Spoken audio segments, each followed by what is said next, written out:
Beyond the buzzer, inside the game, this is Sports IQ with Larry Smith.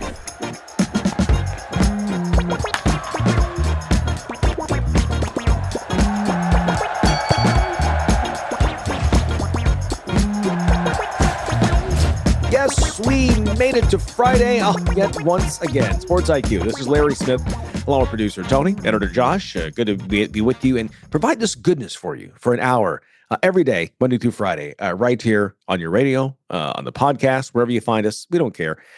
We're together. That's all that matters. As you know, the three of us coming to you, thanks to technology, from three different states. But it's one love, baby, to come together for this hour of goodness every day. College football is here. Week 1 already underway. We'll talk more about that later. Great conversations yet again today. In just a couple of minutes, Colin Gay talking Alabama Crimson Tide on the way. Adam Lichtenstein talking Miami Hurricanes. And Eric Hansen will discuss the Notre Dame Fighting Irish. 3 experts. Let me tell you, it's a good show. Got to be here every day. Really good stuff. Let's get to our headlines for the day. And, of course, the story of the day coming from the NFL, the Dallas Cowboys.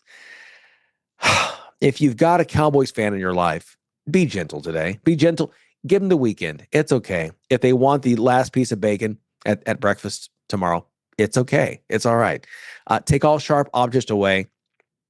Just show some kindness, show some love, because it's happened to them again. The Cowboys have traded all-pro linebacker Micah Parsons to Green Bay, of all teams, in exchange for defensive tackle Kenny Clark and first-round picks each of the next 2 years. What are the Packers getting? Well, Parsons, along with the late Hall of Famer and former Packer and Eagle Reggie White, are the only players with at least 12 sacks in each of their first 4 seasons. There's a key stat that Packer and Cowboy fans should keep in mind. Packer fans, y'all be euphoric if you didn't know this. Cowboy fans, again, you're looking for the butter knife. Over the last 4 years, when Micah Parsons has been on the field for the Cowboys, they have had the lowest per-play points allowed average in the league. Conversely, when he was off the field, the Cowboys had the worst per-play points allowed average in the league. Micah Parsons, that long holdout, didn't go well for the Cowboys. He'll still get his money in Green Bay, and he'll be an all-pro again, I'm sure. Okay, we go on. Major League Baseball. On the diamond, a big night for the Phillies outfielder Kyle Schwarber. The All-Star hit 4 homers, drove in 6 runs, and lead Philly to the 19-4 rout of Atlanta. Schwarber becoming the 21st major leaguer to hit 4 big flies in a single game. The last time a Philly did that was 1976, when Phillies legend Mike Schmidt tagged the Cubs for 4 dingers in an April contest in Wrigley. If you are wondering, Schwarber, the 3rd player this season to hit 4 homers in a game, joining Eugenio Suarez and Nick Kurtz. College football, first big weekend began last night with a bang, unless you're a Boise State fan. In that case, instead, it started with a thud. 25th ranked Broncos, who made the first 12-team college playoff field last year, went to South Florida and got drilled. 34-7, the Bulls take the win. In case you're saying, well, Boise can still make the playoff field, they go 11-1. Keep the stat in mind. Since the CFP started in 2014, no team has lost its opening game by 27 points or more and still made the playoffs. So Boise State, that's okay. They're still the Potato Bowl for you. At Arrowhead Stadium last night, another team that wears red got a big win, and it wasn't the Chiefs. Dylan Raiola throwing for 243 yards and 2 touchdowns. Malcolm Hartzog Jr. picked off Brendan Sorsby's pass in the end zone with 34 seconds left. Nebraska holds on over Cincinnati 20-17. In Wisconsin, the Badgers got a win, but possibly a huge cost as well. Starting QB Billy Edwards, the transfer from Maryland, went down with a non-contact leg injury, left the field, did not return to the game. We'll see it in the second half and on the sidelines in street clothes. The good news is Wisconsin did win the game, beating Miami of Ohio 17-0. The Badgers' first shutout since 2022, and they held the Redhawks to 34 yards rushing on 22 carries. Okay, tomorrow is the big day. Game's all over. I don't know about you. I've said before that I can't give up both days of watching football.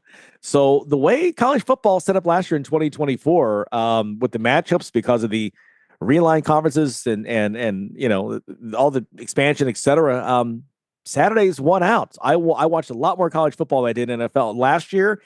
I have a feeling, look at it, even just what's happening tomorrow, even though there's no NFL this weekend, it'll be the same exact thing. One of the games we're watching, of course, is number 8 Alabama down at Florida State, and a pretty good matchup between two teams looking to. You never think of Alabama needing to have an identity, but I think they need to answer some questions, I think, to the national press. Colin Gay joins us right now, covering Alabama football, beat writer for the Tuscaloosa News.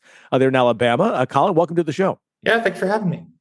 Is that fair? That, I mean, you're Alabama, right? I mean, you've been the dominant team for the past 15 years. But again, no more Nick Saban. Kalen DeBoer coming in right now, and here's a team that missed the expanded playoffs. So it would feel like, even though, again, it's not like this team wasn't successful, the bar is set so high that I think the expectations are different there in Tuscaloosa. They are. You were talking about culture, and a lot of the conversation has been around not Alabama, but Kalen DeBoer heading into year 2. He has a reputation of finding his footing in year 2, whether it's at Washington, whether it's at Fresno State. And that's been a lot of the conversation. I've heard more this offseason about how, if there's an Alabama player that left, they weren't meant to be here. They don't fit the culture. They don't fit what Kalen DeBoer wants to build Alabama to look like. So I think when you talk about culture building, I mean, Kalen DeBoer is building his culture into what he wants. He brought his band back together. He got Brian Grubb, longtime OC under him, back into his fold. He has the majority of his coaching staff back and a lot of returners. So this is a coaching staff. This is a roster that has bought into what Kalen DeBoer wants Alabama to look like. And I think, the Crimson Tide has high expectations for what that could look like in 2025. And not to get too deep off the bat here at the psychology of this, but I think that when you come in the way that Kalen DeBoer did, replacing the greatest of all time, the GOAT, right? You have, first off, if you're coaching at a Power 4 conference, you better be confident in who you are and what you are. If you're coaching in Alabama, replacing a legend like Saban, you better be, I'll say it, damn sure that you know exactly who you are and exactly what you want. And so I think I'm encouraged and intrigued to hear that, that he's coming in and saying, no, you guys have done it this way, X, Y, and Z. I do things A, B, C. Here's how we're going to do things, and to stick with that. And that takes time, right? Like that takes time, that takes buy-in. And you kind of saw those growing pains a little bit last year, these times where, you had some carryover, you got, guys that are still feeling Kalen DeBoer and his staff out and what that kind of Alabama is going to look like. And that's why Alabama, continues to preach that it did not lose anybody in the spring transfer portal period, no matter what the position battles were, no matter the status of spots, things like that. Like, they are proud that, the Crimson Tide roster stayed pat throughout spring and into summer. And I think they're bought into the fact that everybody loves what Kalen DeBoer is building. And, Alabama fans are going to see that here come Saturday. We've had some conversations earlier this month about just that, in terms of the culture, in terms of the buy-in from players.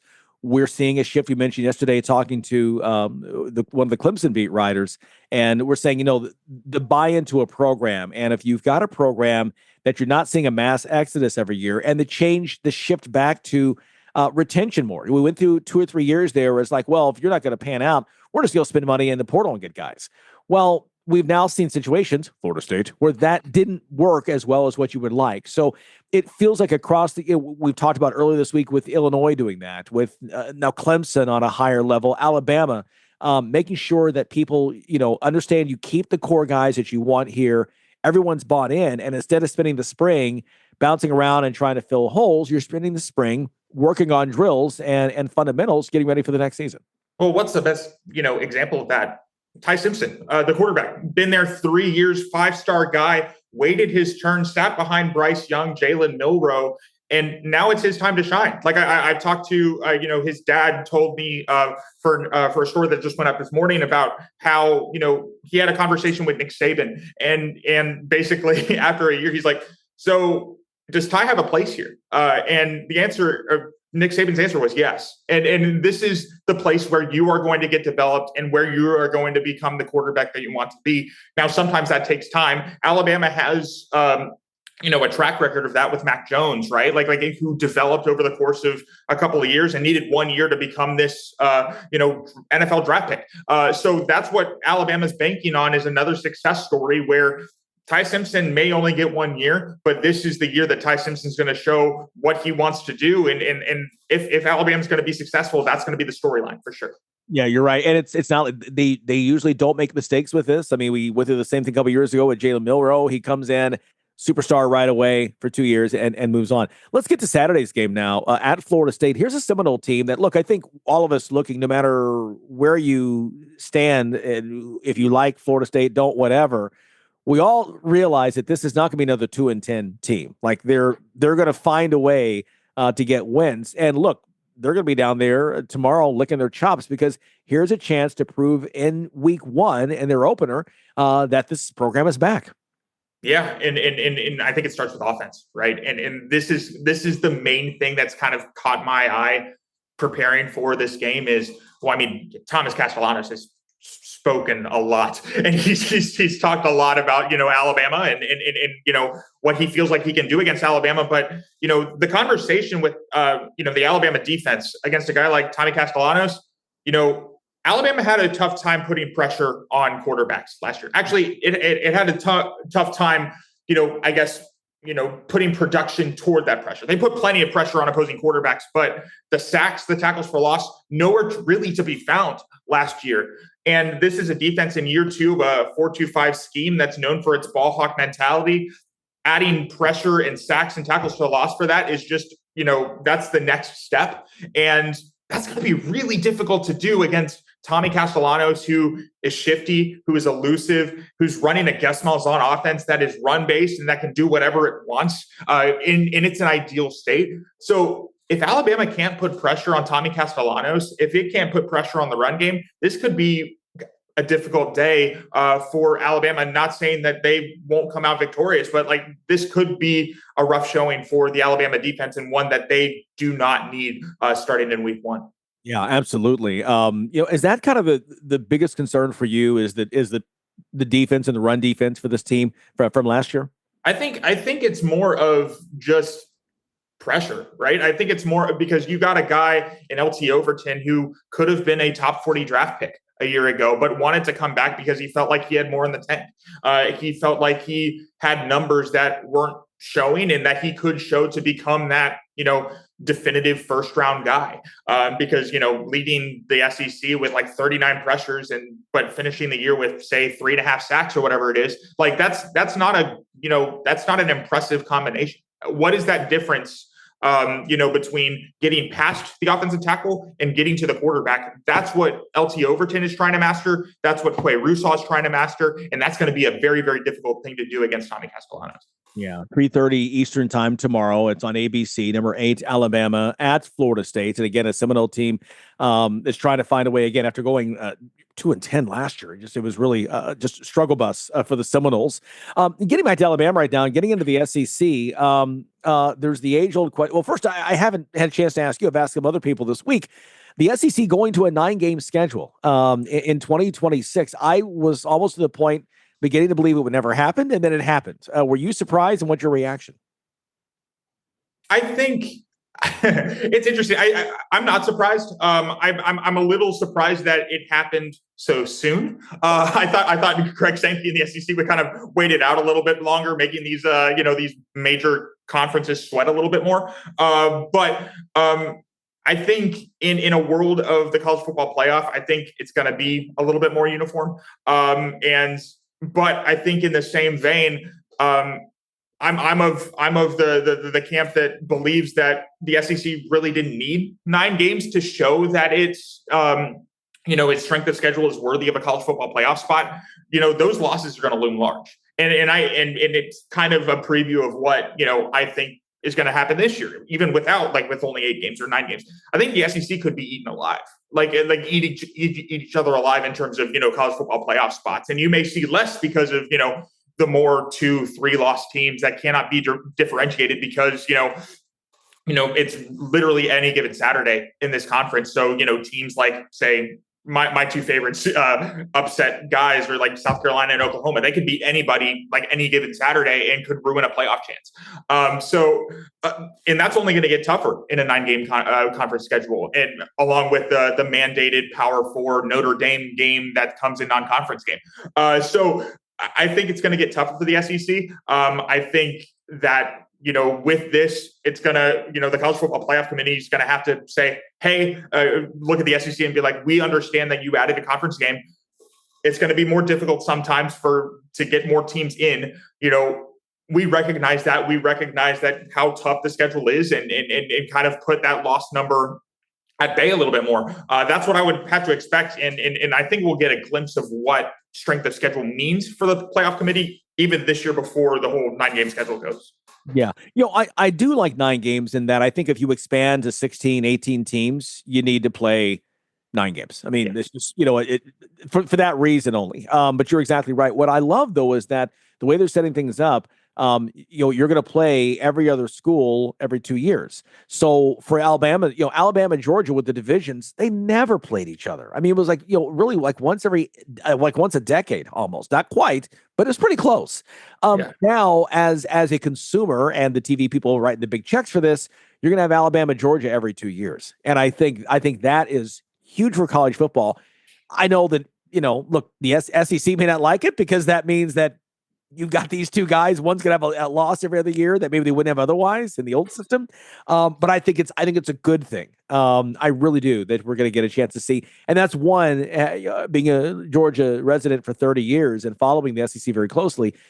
That's one thing that really stuck out for me in this whole new world, is that we're going to see these kinds of marquee matchups on a regular basis.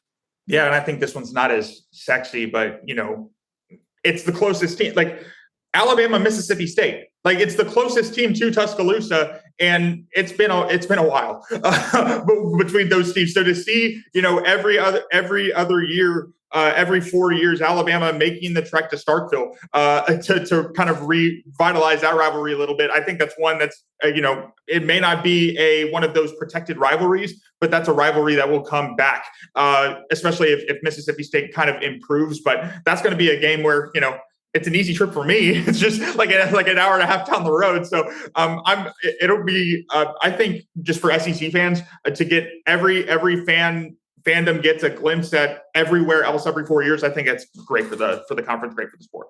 Completely agree. I've got about a minute left here. I want to get your thoughts. Alabama, obviously one of the teams. We've joked that when you only air quote win 9 games, that's a down year. That you got something special with your program. What's Alabama's record at the end of the regular season? Do they make the SEC championship game? What's your crystal ball say? I have Alabama losing 2 regular season games. I'm kind of hit or miss. I think they fall to Georgia in Athens.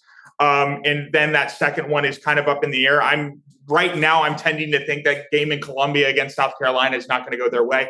I'm very, very high on Lenore Sellers, Dylan Stewart, Nick Harbor, like those guys, and especially with Alabama's struggles on the road. I think that could be a difficult one. And that could keep them on the outside looking in the SEC championship with those 2 losses. But I do feel like Alabama is going to have a playoff spot here come December.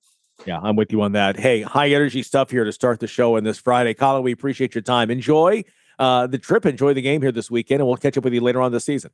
All right. Thanks for having me, man. All right. Thanks so much. Once again, Colin Gay, he's the Alabama beat writer for the Tuscaloosa News. And the game again is number 8, Alabama at Florida State, 3:30 tomorrow Eastern time on ABC. Okay, we have got so much more football still to come. Quick timeout, and the conversation continues right here on the Sports IQ. Next. You're listening to Sports IQ with Larry Smith.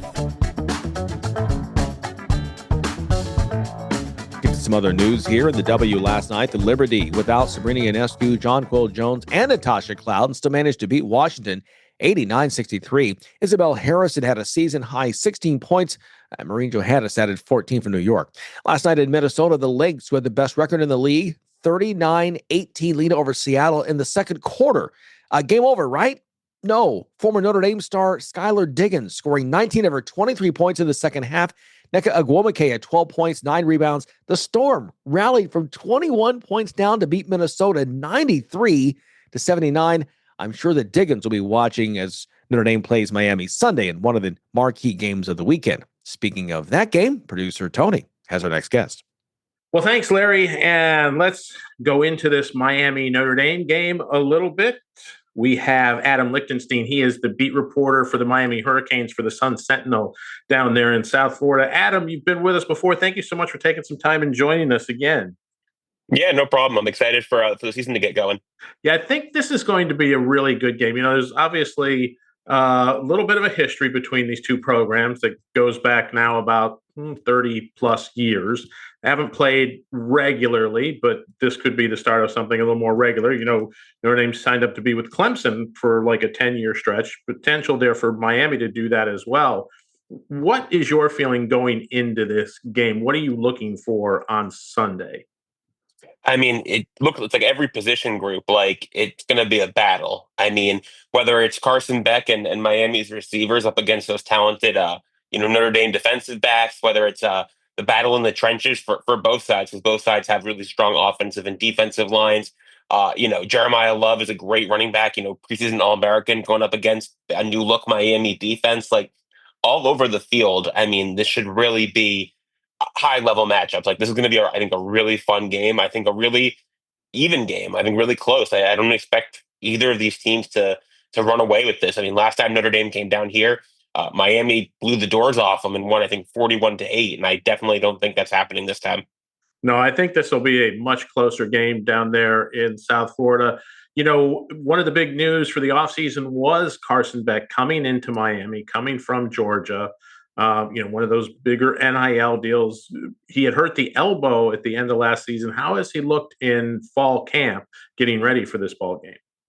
Yeah, he's looked great. I mean, I've said it before to like other people who I've talked to. If you didn't tell me that he had elbow surgery, I never would have guessed. The ball comes out of his hand easily. He's got arm strength. He's got zip on the ball. We spoke to him earlier today, and he's like, "This is the best I've ever felt." How much of that is just him talking? How much is who can say? But I would not know that he had been hurt if I didn't already know that. He's looked good. He obviously didn't practice in the spring much. He couldn't throw in the spring. So all fall, he's been, kind of getting used to his teammates. Like, he built that relationship as much as he could during the spring, then through summer workouts and now into fall camp. I mean, from what I've seen, he looks good to me. I'm not a scout. I didn't have whatchamacallit, like a gun on him, like a velocity to measure his velocity, a radar gun. That's the word I'm looking for. I didn't have a radar gun on him, but look good to me. So what do you think this offense will look differently with being not Cam Ward, now Carson Beck? How does that going to change things up for Miami? I think less than people might think. Shannon Dawson, actually, the offensive coordinator, spoke about this earlier this week. And he was like, yeah, of course, Cam Ward can do incredible things. Like he can make plays off schedule. He can escape the pocket and make ridiculous throws that, 99% of quarterbacks wouldn't attempt. But Shannon Dawson said, he's like, that's, that's the minority of plays. That's a small minority of plays. The vast majority of the time, Cam Ward was on schedule. He was running the offense as they had planned. They wasn't doing all the crazy stuff all the time, but that's the stuff that makes the highlight reels because it's incredible. And I don't think it's going to look significantly different. I mean, Carson Beck is not Cam Ward. He doesn't have quite the mobility that Cam Ward had, but Cam Ward also didn't run a whole lot last year. I mean, he's got athleticism, but he wasn't Lamar Jackson running around back there. So I don't think it's going to look significantly different. I don't think they actually ran the ball more than they passed last year, which again is a surprising stat. I wouldn't have guessed it until I looked it up myself. They ran the ball more than they passed. I think it'll be kind of similar this year. I think Shannon Dawson kind of comes from more of an air raid Dana Holgorsen tree, and Mario Cristobal, who is a former offensive lineman and wants to run the ball. I think they've blended their styles really well, and I think they've got the talent where they can they can hurt teams in the running game and they can hurt teams in the passing game. How is the defense last year had some meltdowns at crucial points? Some games that they probably should have won, which would have probably had Miami in the playoff pool for last season. They had some inexplicable amounts. What has changed Is it a philosophy change, do you think, this year, or is it just a player change? What is going to change on that Miami defense to make it better going into this season? It's everything. I mean, first off, they fired defensive coordinator Lance Guidry, brought in Corey Heatherman from Minnesota. Heatherman, had a top 15. I think his defense at Minnesota was like number 11. I don't remember off the top of my head, but it was like top 15ish at Minnesota last year. So, ran a good defense there. He comes from, he previously coached under Greg Schiano, who Mario Cristobal has a very good relationship with. So they bring in Heatherman to coach the defense. And from there, I mean, they completely overhauled the defense, especially in the secondary, which was the biggest problem. I think the biggest problem last year in the defense was the secondary. They had a few crucial guys get hurt. Damari Brown, who they expected a lot from last year, former 4-star prospect, he gets hurt in the first week of the season, doesn't come back to the last game of the year. And even then he was limited, didn't even play in the bowl game. So he's back, he's healthy. They did have OJ Frederic come in as a freshman, a 3-star freshman. He blossomed into a freshman All-American, so he's back as well. But other than that, it's basically a whole new secondary. They brought in a whole wave of transfers, cornerback, safety, guys who are going to play significant playing time. And these are all guys like Xavier Lucas, who Wisconsin wanted to keep so badly that they sued Miami over it. Ethan O'Connor, who was a starter at Washington State, Charles Brantley, who was a starter at Michigan State, like Keontae Scott, who's played at Auburn. These are all guys who've played at high-level programs, P5 programs, D1, FBS programs, and were starters. They weren't just depth pieces or, maybe guys who were former 4-star prospects who just didn't see the field. These are all guys who've played. They've got experience. Zachariah Poyser, the safety they brought, I just like rattling off the names, but Zachariah Poyser is a safety who they think super highly of, had a very good freshman year at Jacksonville State, was an all-conference player, if I remember right. He's going to be an anchor in the secondary. Jacoby Thomas, who they brought in from Tennessee, like they expect a lot from him as a kind of a veteran guy who's also played in those big games. Like it's basically a whole new defense. And then you look at like the front seven, and there's a lot of returners who are talented, but the secondary is the big focal point, and it's totally revamped. Well, that should make for an interesting point in this game. Notre Dame probably a lot of more running team, especially early on in the season, breaking in a new quarterback with CJ Carr. Don't know how much they're going to try to go vertical against Miami. And that's what it sounds like. Miami has a defensive secondary to be ready for that. This time around, it had some, like you said, had some issues at the end of last year. You've been around Mario Cristobal now for a little bit here. What is his feeling? What is the feeling around him coming in to this season? I know that some Miami fans were not happy with the way things ended up last year. Does he feel any pressure, do you think, coming into this season to get them to, say, an ACC title game and a potential for a college football playoff berth? I think there's always pressure. It's Miami, and it's it's his alma mater, it's his hometown. So I think there's always going to be that there as long as he's here, no matter what, until he wins, 4 titles or something. But in terms of like hot seat job pressure, I don't really think that's there. First of all, he's got a big contract with plenty of buyout money, I'm sure. So that Miami does not want to pay. So there's that. First of all. Second of all, as disappointing as the season ended last year, and it was disappointing. They started off 9-0, lose Georgia Tech on the road in a game that I wouldn't say they should have won, but they could have won, and then lose to Syracuse in a game where they had a 3-touchdown lead, that cost them a chance at the ACC title game and the playoffs. If they win either of those games, they're in the ACC title game and they're in the playoff. So it was disappointing. They have to finish and do better there, but it's very obvious and very clear that people who are looking at the bigger picture, this program's on an upward trajectory. His first year he comes in, they go 5-7, extremely disappointing.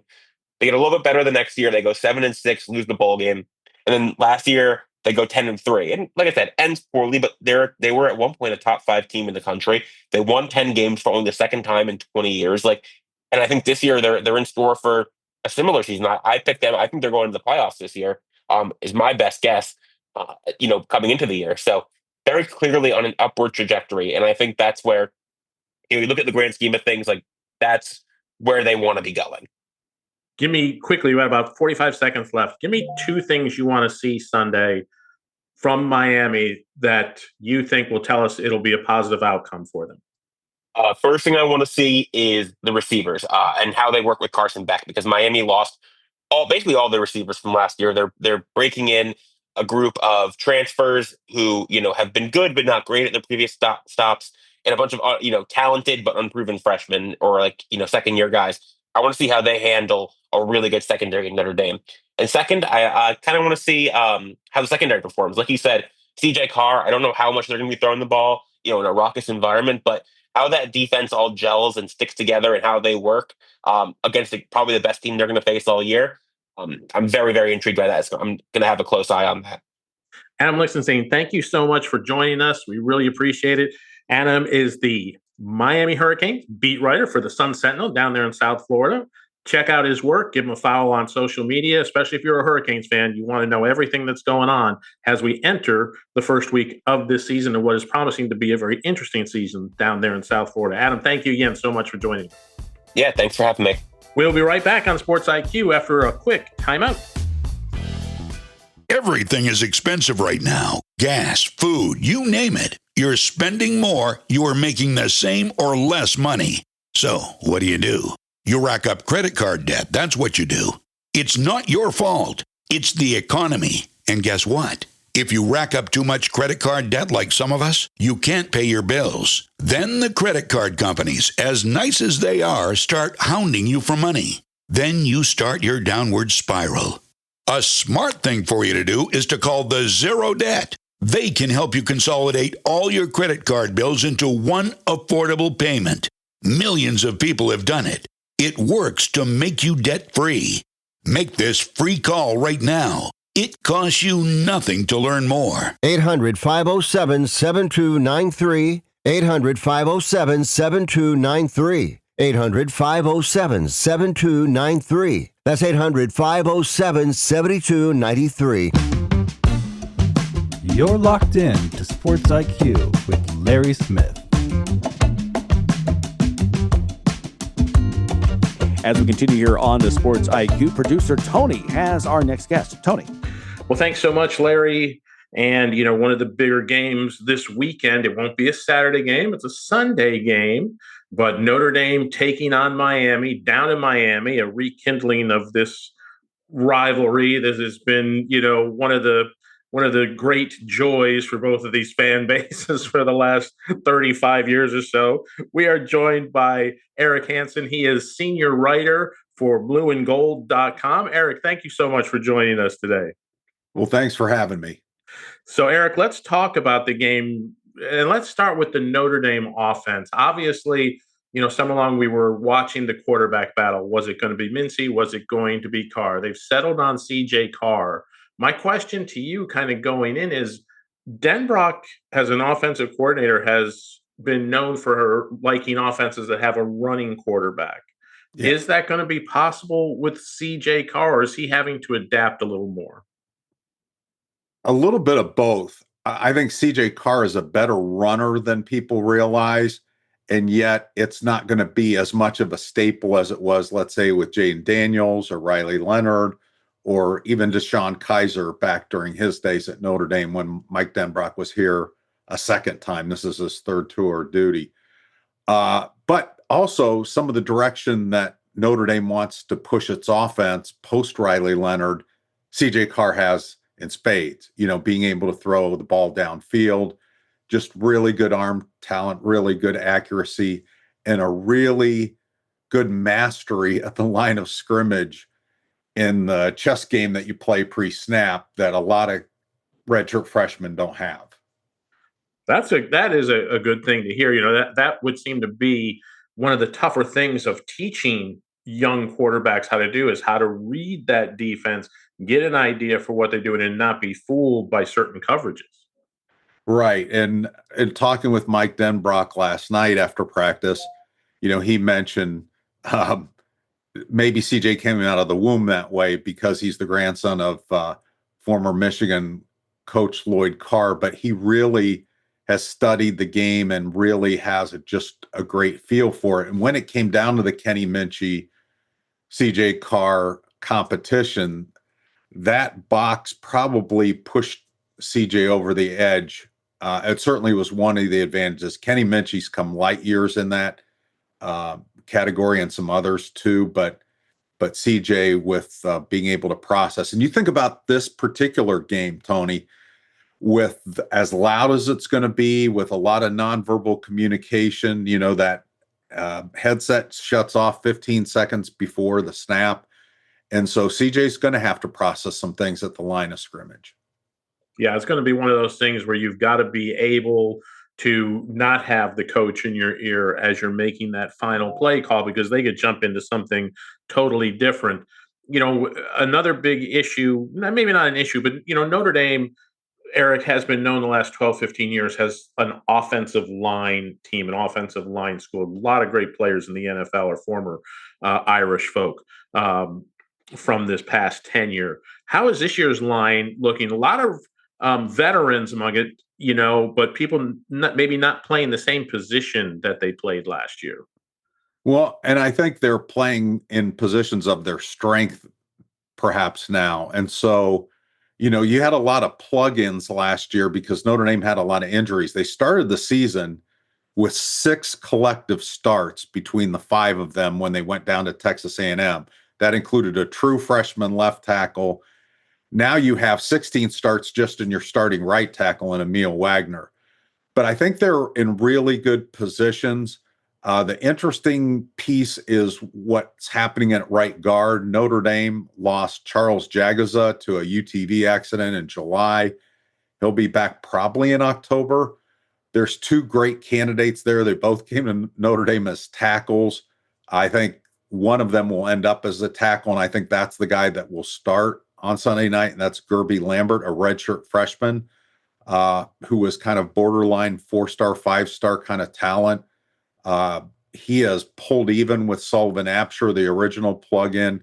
I think that's a position to watch. The 2 guys that I think are in line for, All-America discussion at the end of the year are Emil Wagner, the right tackle I mentioned, started 16 games last year, and Billy Schrouth, a left guard that kind of has a little bit of a Quentin Nelson vibe to him. Nice. I definitely, as a Notre Dame fan, I like hearing that. That always makes you feel good. Anything that you compare to Quentin Nelson is a good thing. Anything that you're looking at as far as this game goes, we know that the atmosphere is going to be electric down there in Miami. Humidity will be a little bit higher than Notre Dame is used to up in Indiana.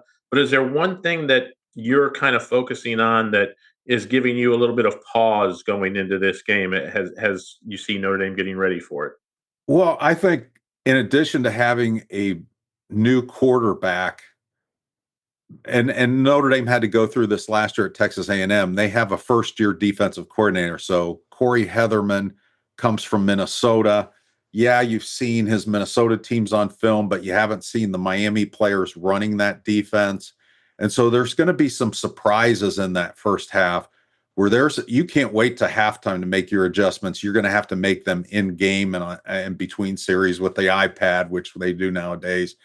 And again, having a young quarterback, well, CJ Carr is ahead of the curve. We'll see how far ahead of the curve he is with being able to understand and process those adjustments. But I do think that's a concern. Yeah, that makes total sense going down there. And you talked about Miami's new defensive coordinator. There's also a new defensive coordinator there for the Irish. How has Chris Ash looked in this preseason, and how are the players relating to him? Because I know that, they all had such a great relationship last year with Al Golden. Has that continued with Ash this summer? When you ask Chris Ash about his defensive plans, it's kind of like asking my grandkids if they got their homework done. You don't get a whole lot of an answer with it. But I would say in general, he was committed to running a lot of the same stuff that Al Golden did. He didn't want to break what was really working well, and yet putting his own spin on it. And Notre Dame did have some room for improvement, even though they were a top 5 scoring defense, top 11 in total defense last year. And that's in run defense. They were 49th. In some of the bigger game, well, even the Northern Illinois loss, it hurt them. Northern Illinois was running down into the red zone at the end of that game to kick a field goal to put, Notre Dame in a bad place. And in the Ohio State game, Will Howard, his quarterback runs, but also the Ohio State running backs caused some problems. And so I think we'll see some adjustments there, but in terms of what this defense is going to look like that's better, and this has maybe not as much to do with Chris Ash as it does with having healthy players, is their pass rush. I mean, they got Jordan Botelho and Boubacar Traore back. They lost both of those guys in September last year. Those are their two best pass rushers. And Bryant Young's son, Bryce Young, is now 6'7", 270 on the edge. Yikes. And he's scary.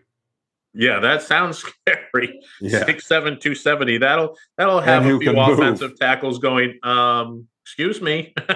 Yeah. This doesn't look good for me.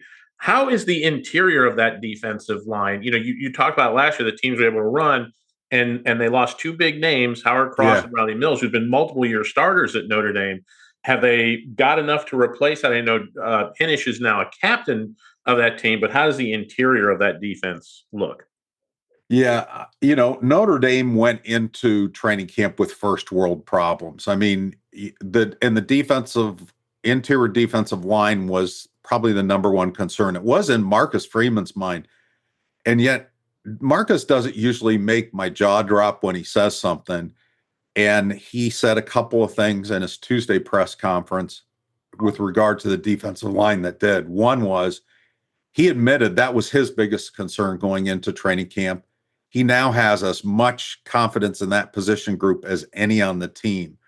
And that's a mouthful when you think about their cornerbacks, their linebackers, their running backs with Jeremiah Love. That's a statement. And then he mentioned Jason Onye, a guy that missed 8 games last year, attending to some mental health concerns. He came back. He's 6'5", over 300 pounds, starting defensive tackle. He says Jason Onye in August as good or better than any interior defensive lineman they've had at Notre Dame since Marcus has been there, which he came in 2021 as the defensive coordinator. Notre Dame's had All-Americans at interior defensive line. So that's saying something. They have some depth. A key guy that won't start, but look for Jared Dawson from Louisville. I think he's going to provide a real lift in this kind of 4-man interior defensive line rotation.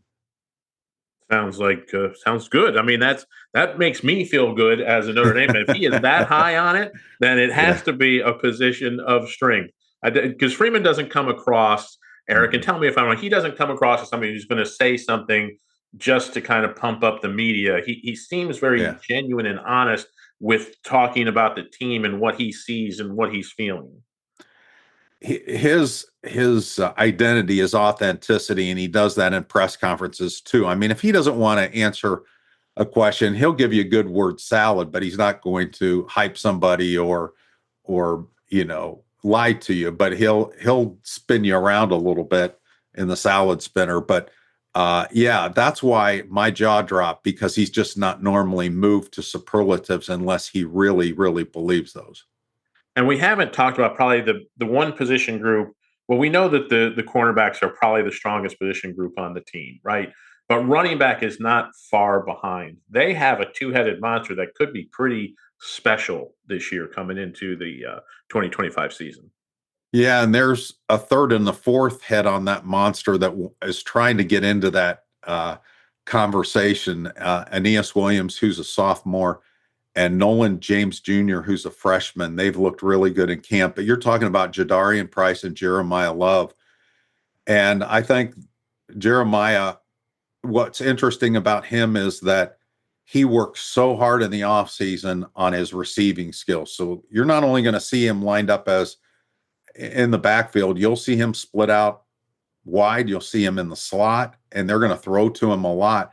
The other thing is, and Marcus, I know that there's people in the fan base that cringe at this, but his top 2 kickoff returners are Jeremiah Love and Jadarian Price. That's who's going to be deep.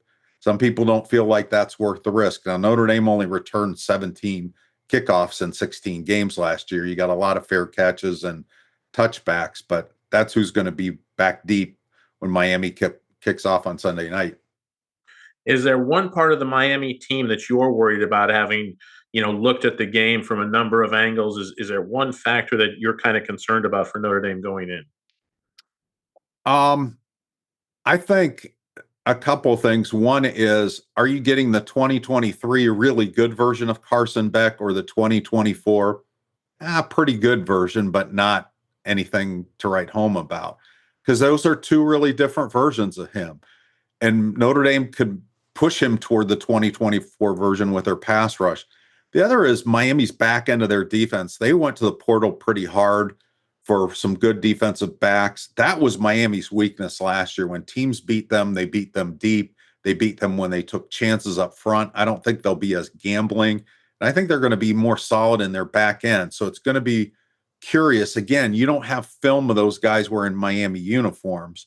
And so that's going to be a learning curve for CJ Carr in the game, who he feels like he can pick on. I think whoever's defending Malachi Fields will probably get the first test.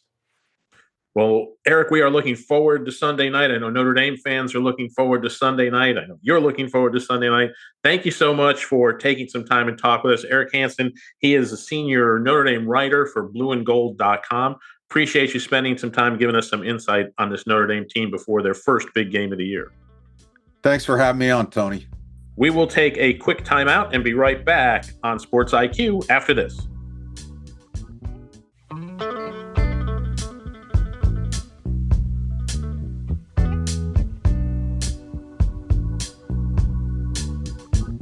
Well, it is college football weekend, and in case you can't get enough, we are down to the very end of our countdown of producer Tony's preseason top 25. Boy, it has been, Tony, a great list. I think spot on in so many of these, identifying these teams. Comes down to number one in the land, and let's have a drum roll. There we go. Number one, who do you have? All right, I am going to quote the great philosopher. To be the man, you got to beat the man. And the man right now is Ohio State. So, look, they finished up last season as number one in the land. Until somebody beats them, to me, they're still the best team in college football. Yeah, they got some holes to fill, right? You lost your quarterback. You lost Will Howard. You lost that two-headed monster at running back, Quinshon Judkins and Travion. So, yeah, they got some pieces to replace. When you're Ohio State, much like Texas, much like some of the other teams we talked about, it's not a matter of rebuilding. It's just a matter of reloading. That team is still going to be spot on. It's going to depend on how far the quarterback, Julian Sayer, can take them, right? He's got to come out. But they have a history at Ohio State of not doing too bad with first-year starting quarterbacks without much experience. Justin Fields came in from Georgia where he hadn't played much. He was a monster his first year with Ohio State. Same thing with Stroud, the quarterback now with the Texans. Hadn't played much, came on the field, boom, all of a sudden he's all world. You know, when you've got a guy like Jeremiah Smith to throw to, yeah, look, I might throw for 2,000 yards with that kid to throw to. Exactly. No, I think you're exactly right. And, fun tomorrow to see Ohio State and Texas go at it right away. And look, for the Buckeyes, no rest for the weary, right? You're going to go out there, you're going to celebrate national championship, and you've got the marquee game of the day right away. I think this is a team, like you said, that should be a top contender, not only for the Big Ten title, but also get into the playoff. And as we saw last year, doesn't matter what happens in the Michigan game, even though they care in Columbus, and we get that, it just doesn't matter. And the thing is now, for me, Ryan Day has the monkey off his back, if you will. And so anything's possible once you get to December. Yeah, absolutely. I mean, all you got to do is get there, and there's no way this team doesn't get there, right? Yeah. So they'll have a chance to, on the field, defend that national title, no doubt about that. Look, if the train wrecks, if everything goes awry, they're probably still looking at 10-2. Yeah.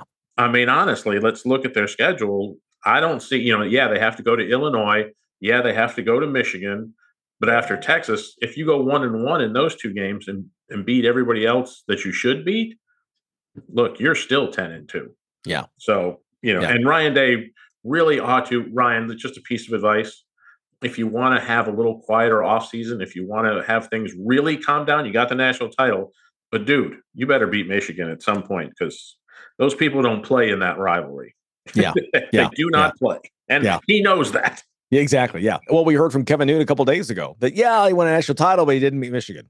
It's like, wow, really? So exactly. All right.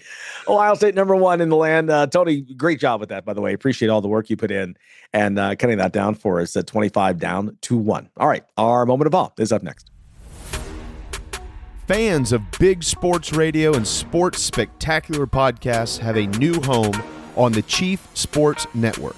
Find your favorite programs and content all in one place by downloading the Chief Sports app in your mobile device. Created in South Carolina, the Chief Sports Network is the home of an expanding network of live and podcast format programming.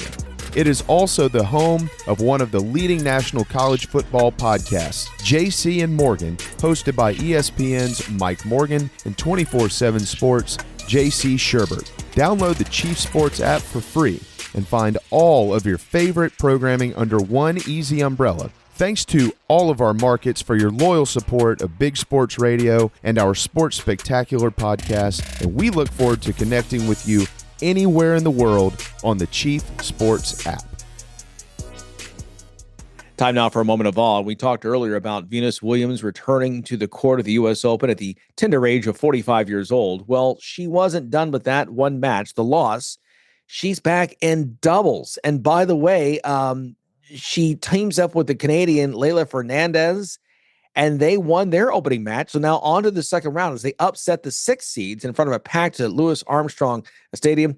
They were supposed to play in another court, but the play ended early, and so they got moved into imagine being there at Louis Armstrong Stadium and the old main stadium there, the Arthur Ashe, now the big one.